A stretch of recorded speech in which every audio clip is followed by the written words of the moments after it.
जी हाँ जी, बताएं आप। आज आपका आना हुआ। देखिए, आज सुखदेव त्यागी जी के जन्म की घोषणा है और हमने यहाँ अपने कार्यकर्ताओं के साथ जो कॉलेज के प्रमुख साथी थे उन्हें निभाए, उनसे भी मैंने बात की है संकट को ठीक करने के लिए। और आप लोगों से भी बहुत दिनों से मुलाकात नहीं हुई और एक तरह से मैं कहूँ तो फरवरी के चुनाव के बाद अभी हम लोग आपस में निर्णय साझा करेंगे। देखिए, अभी RLD ने तय किया है कि हम 28 सितंबर शहीद भगत सिंह के जन्मदिन से और 31 अक्टूबर सरदार पटेल जी के जन्मदिन तक एकता यात्रा चला रहे हैं। आज समाज में एकता की ज़्यादा आवश्यकता है।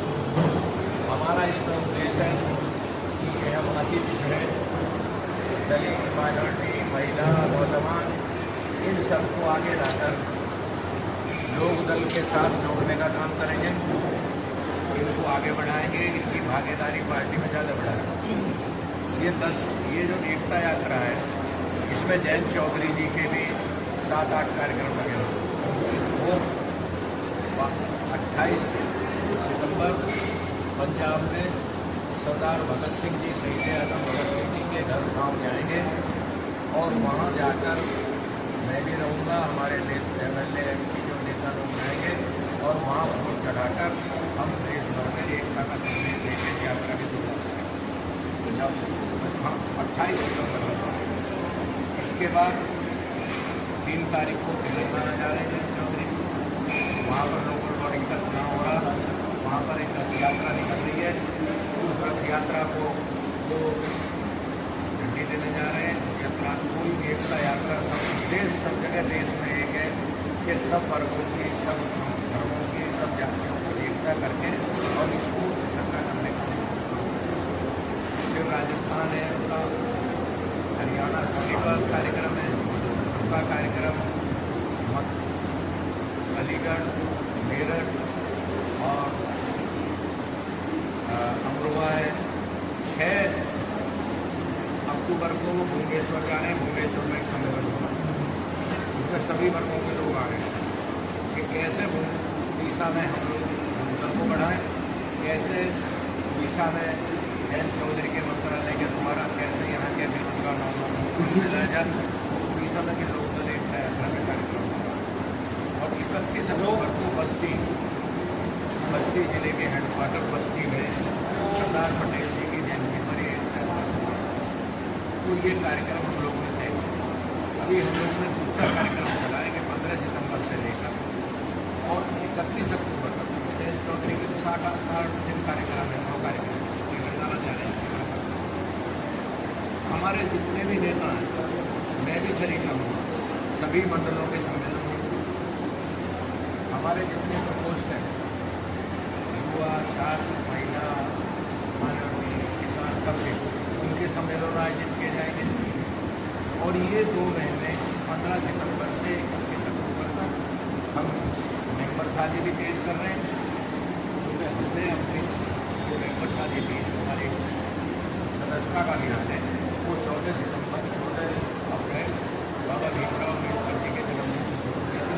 तो वो भी हमारा सदस्यता अभियान 31 अक्टूबर सरदार पटेल जी की जन्मदिन से नवंबर में हम अपने संगठन के चुनाव करेंगे और राष्ट्रीय अध्यक्ष का चुनाव, ये हमारे कार्यक्रम है। तो नवंबर तक हम लोग अब एक दिन भी घर नहीं बैठे और जो हमारा नेता एक ग्रुप में 20 मेंबर है, जो 20 मेंबर नहीं बनाएगा, कम से कम अनिवार्य है 20 मेंबर बनाना, तब वो सक्रिय सदस्य होगा और सक्रिय सदस्य जो होगा उसी को हम जिले से लेकर राष्ट्र तक पदाधिकारी बनाएंगे। किसी भी प्रकोष्ठ में हो, किसी भी संगठन में हो, जो सक्रिय सदस्य होगा उसको कोई पद नहीं दिया जाएगा। ये हमारे राष्ट्रीय ये तमाम फैसले हम देखकर करके और हम एक बदली हुई परिस्थिति में आगे बढ़ने का काम कर रहे हैं। और दिसंबर तक मैं साफ तौर से आपसे कह रहा हूँ, नवंबर हमारा चुनाव हो जाए, ये सारे सम्मेलन हुए करेंगे और चौधरी चरण सिंह जी की नीति को गाँव गाँव तक लेकर चौधरी साहब क्या चाहते थे, ऐसा भारत चाहते थे।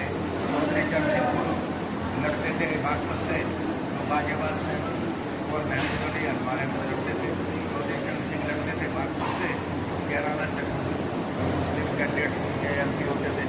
तो मैं इस बात को इसलिए कह रहा हूँ कि चौधरी चरण सिंह एकता के प्रति हम किसी धर्म, किसी जाति, किसी वर्ग, किसी से हम सबका सम्मान करके लोकतंत्र बनाने का प्रयास। चाहिए ये तो मैं आपकी बात काटते हुए कहता हूँ, आप जो है किसानों से जुड़ा हुआ आपका संगठन है, जी आप सत्ता में भी है, कहीं गन्ने का भाव है, खाद की कालाबाजारी है, इसके अलावा और किसानों के हित के लिए क्या क्या आपने कार्य किए उसके लिए थोड़ा। देखिए, ऐसा है कि हमने सरकार से बात की और बकाया में भी बात की। जयंत चौधरी को मुख्यमंत्री से मिले, मैं साथ में। अभी हमारा डेलीगेशन मुख्यमंत्री से मिलेगा और गन्ने के भाव और बकाया पर बात करेंगे। ये बात है, पहले हम लोग सरकार में नहीं थे, हमारे राष्ट्रीय अध्यक्ष केंद्र में मंत्री हैं, हमारा उत्तर प्रदेश में भी मंत्री है, हम सरकार के साथ हैं। अब हम सड़क पर नहीं, हम सरकार से बात करें। मेरी खुद प्रधानमंत्री से बात हुई, मैंने प्रधानमंत्री ने कहा कि आपने चौधरी चरण सिंह को भारत रत्न दिया, ये बड़ा काम किया, किसानों में इस बात को दिए।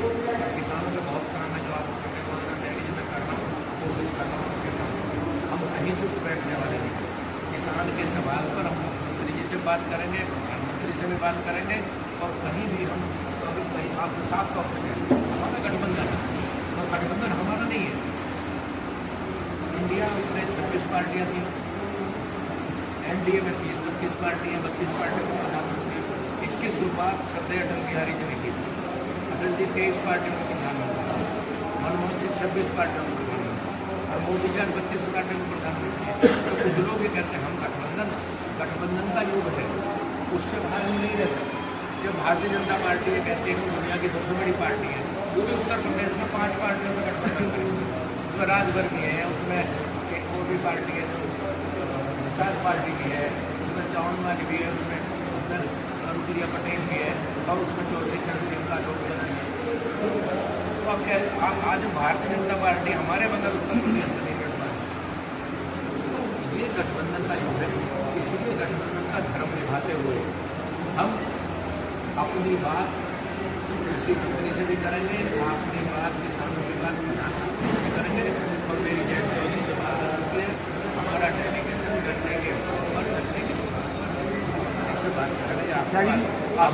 आगामी चुनाव आने हैं विधानसभा के, कहीं ना कहीं रालोद और सपा का गठबंधन, रालोद गठबंधन बना के सपा के साथ उतारेगी रहेगी चुनाव में विधानसभा। क्या आपकी ऐसी इच्छा है?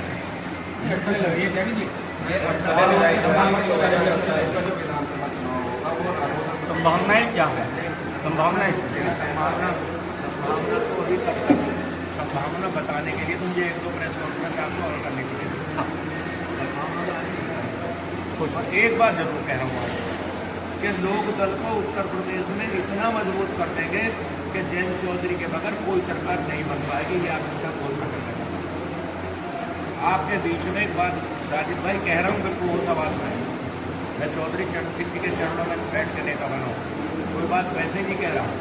मैं आपसे वादा करता हूँ इतना काम कर देंगे कि बिना जयंत चौधरी के कोई सरकार उत्तर प्रदेश में बन नहीं पाएगी। अब आगे संभावनाओं का चक्कर फिर अगली बार करेंगे, लंबा चलेगा गठबंधन। जो भी चलेगा मैंने बता दिया। हिमालय किसानों की मान सम्मान और उनके उत्थान की कहीं ना कहीं बात जैसे आप आएगी, और वो बात अगर भाजपा सरकार ने नहीं मानी तो ऐसी स्थिति में क्या कर सकते हैं? नहीं, हमारी बात माननी पड़ेगी जो हमारे साथ है। हमारी बात अखिलेश जी भी मानते थे। नहीं, अब तक कितनी बात सरकार ने आपकी मानी है? ये गन्ना है, ये नहीं गन्ना तो देखो कर्नाटक में नहीं, कैसे गन्ना बैठ बोला जाए, सब जगह होता है। सबसे ज़्यादा है, बाकी सारे देश में चीनी मिले। हम ये कह रहे हैं पश्चिम उत्तर प्रदेश ये जो ये मान लीजिए ना, वो ठीक है। इसमें काफी लंबा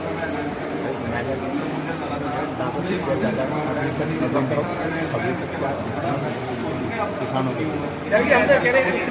किसानों के लिए क्या उपलब्धि रही आपकी, वो बता दो आप। ऐसा है, हम कोई हमारी सरकार नहीं चाहती।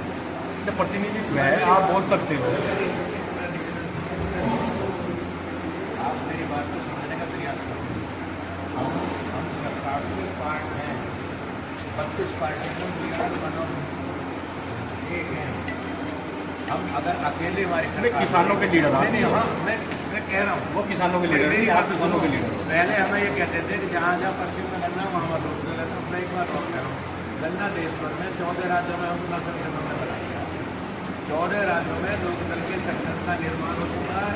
और जयंत चौधरी के कार्यक्रम एकता यात्रा के उत्तर प्रदेश से बाहर 5 राज्यों में हो रहे हैं, तेलंगाना, राजस्थान, हरियाणा, पंजाब एंड उड़ीसा, 5 राज्यों में। ये जो भ्रम हमारे बारे में फैलाया जा रहा है, चौधरी चरण सिंह जी की राष्ट्रीय पार्टी है।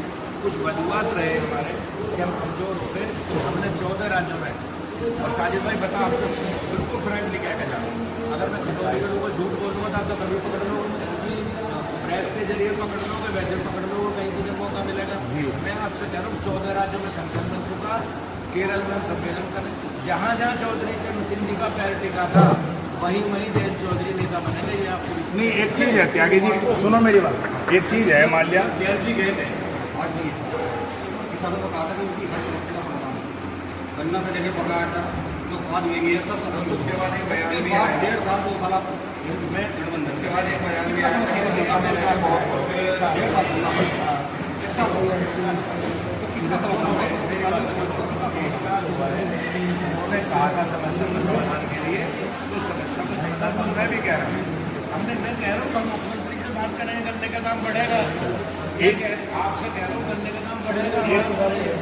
आप तो ठीक है, आपको जो आप कह रहे हो आपसे कह रहा है कि हम मुख्यमंत्री जी से मिलेंगे, हमारा डेलीगेशन मिलेगा और मैं कह रहा हूँ मैं जाऊँगा उसमें। नहीं, अब तक सरकार से कितना संतुष्ट है आप लोग, कितना संतुष्ट हो आप? हमने संतुष्ट को लेकर आप लोगों को क्या है, जब हमने अलायंस करा तो असंतुष्ट जिस दिन होंगे फिर मैं आपको बता दूँ बात करता, फिर आपको पूरी कार्यक्रम को कहना चाहिए ये आगामी चुनाव में मद्देनजर है या बिल्कुल आपने बहुत पिन पॉइंट मारा है। राजनीतिक दल सरकार बनाने के लिए काम करते हैं, चुनाव लड़के सत्ता हासिल करके जनता का काम करेगा। हम तो साधु समाज में करते हैं, अब तो साधु बहुत राजनीति वाले, तो हम तो है राजनीति में। ये पार्टी चौधरी चरण सिंह जी ने गरीबों के लिए, गाँव वालों के लिए, किसानों के लिए बनाई थी। और इसलिए बनाई थी, वो कहते थे कि एक नज़र दिल्ली की गद्दी पर, लखनऊ और दिल्ली की गद्दी पर, एक नज़र खेत पर।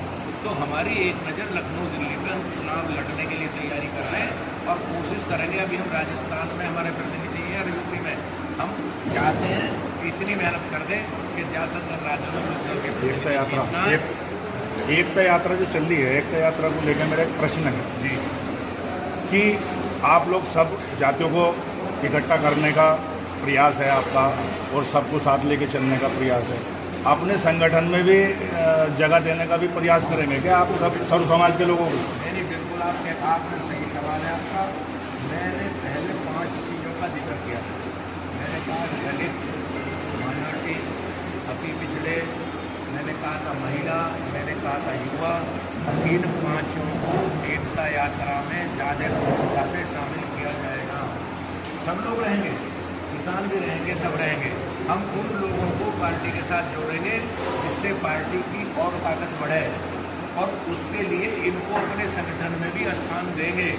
और संगठन में हमारे हैं, पर अगर कहीं उनका परसेंटेज कम है, जैसे महिलाओं को 33% आरक्षण हुआ, तो हमारे उत्तर प्रदेश में भी कई महिलाएं पदाधिकारी हैं, दिल्ली में भी हमारे रमान अगर लालचंद्र विगल की बेटियाँ हमारी राष्ट्रीय सचिव हैं, मनीषा अहलावत हमारी राष्ट्रीय सचिव हैं, हमारी जनरल सेक्रेटरी है।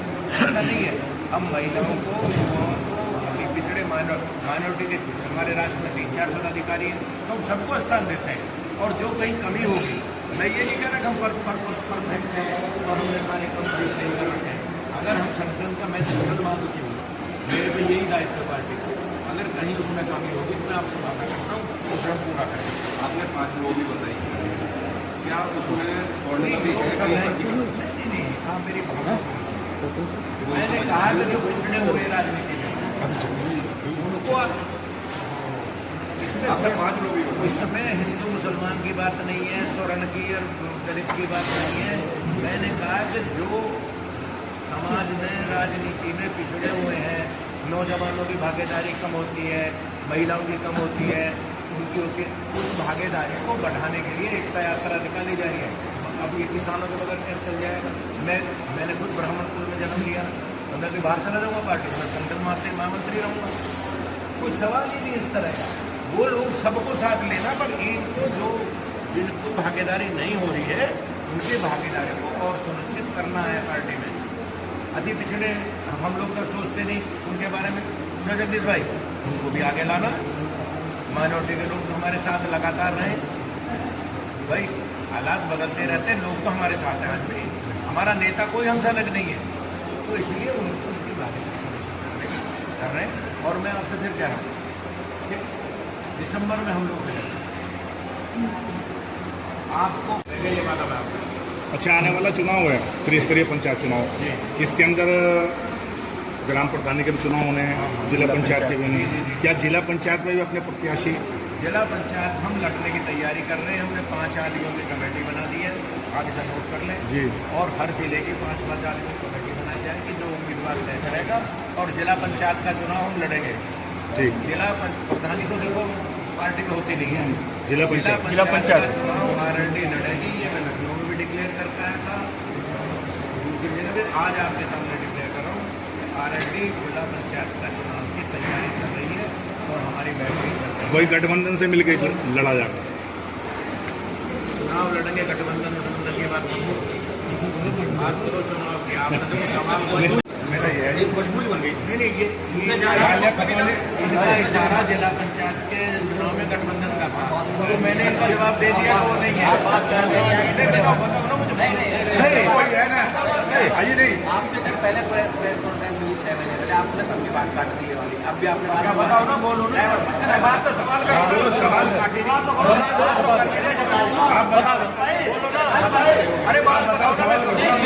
एक मिनट रुको, हल्ला बताओ, जवाब बताओ। रुको ना, ये तो क्लियर वाली बात नहीं होगी। बताओ ना, एक अलग क्लियर बोलो। अरे रुको, एक आदमी बोलो। अब ये क्या नहीं देखो चैन भाजपा से गठबंधन मजबूरी बन गई थी, क्योंकि जनाधार तो विपक्ष में था, जनाधार तो विपक्ष में बहुत तो ऐसा क्या मतलब मजबूरी बन गई जो भाजपा में एकदम जाके बैठ गए और गठबंधन कर लिया। मजबूरी नहीं है, मैंने पहले अगर विपक्ष में रहते हैं मैंने कहा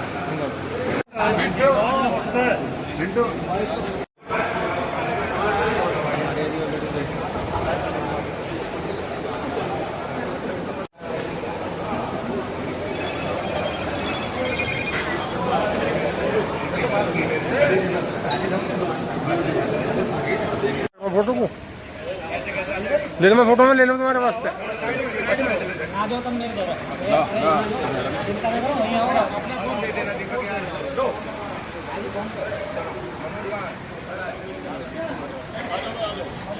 जल्दी बना दो भाई।